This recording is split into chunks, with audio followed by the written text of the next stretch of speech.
Dear teaching aspirant शिक्षण शास्त्र के विद्यार्थी और अन्य कॉम्पिटिटिव एग्जामिनेशन के विद्यार्थी, शिक्षण की अवस्थाएं, फेजेस ऑफ टीचिंग के बारे में बताने का प्रयास कर रहा हूं। जैक्सन महोदय 1966 के अनुसार शिक्षण प्रक्रिया को वैज्ञानिक ढंग से 3 भागों में विभाजित किया जा सकता है। Pre active stage, interactive stage और उत्तर क्रिया अवस्था पोस्ट एक्टिव स्टेज। शिक्षण व्यवस्था एक वैज्ञानिक प्रविधि है दोस्तों। इसमें टेक्निक के द्वारा पढ़ाई करने पर अत्यधिक ज्ञान अर्जन होता है। बीच में ये बोलना चाहूँगा कि एनसीईआरटी पुस्तकों का सहारा लीजिए और अपने अध्ययन का आधार एनसीईआरटी की पुस्तकें बनाइए। 6ठी क्लास से 12वीं तक मुख्य रहेगा। ज्ञान के दृष्टिकोण से लंबे समय तक ज्ञान को रखने के लिए एनसीईआरटी की पुस्तकें अत्यंत प्रभावी होंगी। अब आइए पूर्व क्रिया अवस्था पर देखते हैं, जहां शिक्षक प्लानिंग करता है, क्या पढ़ाना है, लेसन प्लान के माध्यम से किस तरह रोचक बनाना है, किस तरह विधि और प्रविधि मेथड्स एंड टेक्निक को शामिल किया जाता है। टीचिंग लर्निंग एड्स को लिया जाता है, चित्र को लिया जाता है, संबंधित मैप को। सोशल स्टडीज के समय मैप का प्रयोग अत्यधिक, जितना ज़्यादा से ज़्यादा जहाँ तक हो सके उतना ही करना चाहिए।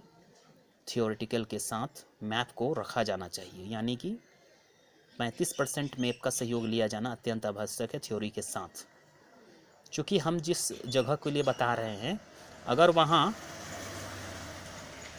मैप के द्वारा नहीं ले जाएंगे छात्रों को, तो वह उसको ट्रेस नहीं कर पाएंगे ग्लोबल माइंड के दृष्टिकोण से। यानी कि पहली अवस्था प्लानिंग की अवस्था है, जिसमें टीचर नियोजन करता है, एक कंसोल करता है, क्या परोसना है बच्चों को, किस तरह की पाठ्य वस्तु देनी है। अंतःक्रिया अवस्था यह दूसरी अवस्था है। इस अवस्था में क्लासरूम टीचिंग होता है।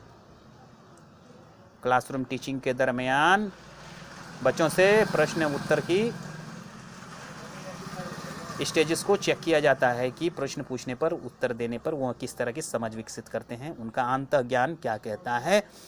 इसको कहते हैं अवस्थाएं की दूसरी अवस्था, सीखने की अवस्थाएं की दूसरा स्टेज।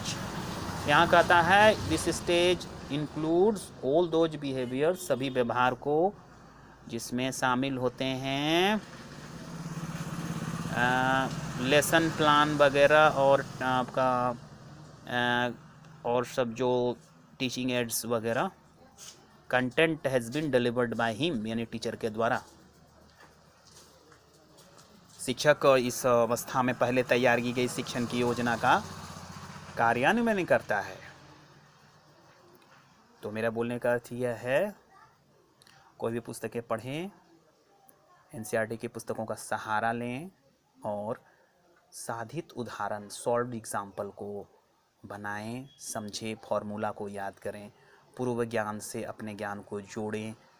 मैं शिक्षण के प्रति इसलिए आगे बोलना चाहता हूँ, जीवन में आप कुछ भी करें, कंप्लीट ग्रेजुएशन होना चाहिए, ताकि आप ज़िंदगी की चुनौतियों का मुकाबला कर सकें और ज़िंदगी को सेव कर सकें। तीसरी अवस्था उत्तर क्रिया, यानी कि पोस्ट एक्टिव स्टेज। इसमें शामिल होता है मुख्य रूप से मूल्यांकन। बिना मूल्यांकन के शिक्षा को हम नहीं आंक सकते कि कितनी प्रोग्रेसिव रिपोर्ट्स बच्चों के विकास में है या नहीं है। इस हेतु पढ़ाए गए पाठ्यक्रम का मूल्यांकन प्रश्नोत्तर के द्वारा किया जाना और मौखिक रूप से भी किया जाना अत्यंत आवश्यक है। इससे हमें पता चलता है बच्चे किस स्टेज पर लर्निंग कर रहे हैं और उन्हें कौन सा एड देना है। जो हम रेमेडियल टीचिंग और डायग्नोस्टिक टीचिंग के मद्देनज़र बच्चों से जान सकते हैं और उन्हें कौन सा रेमेडियल टीचिंग देना है। क्योंकि बच्चे नहीं समझ रहे हैं तभी तो बच्चे से डिलीवर नहीं कर रहे हैं उत्तरों को।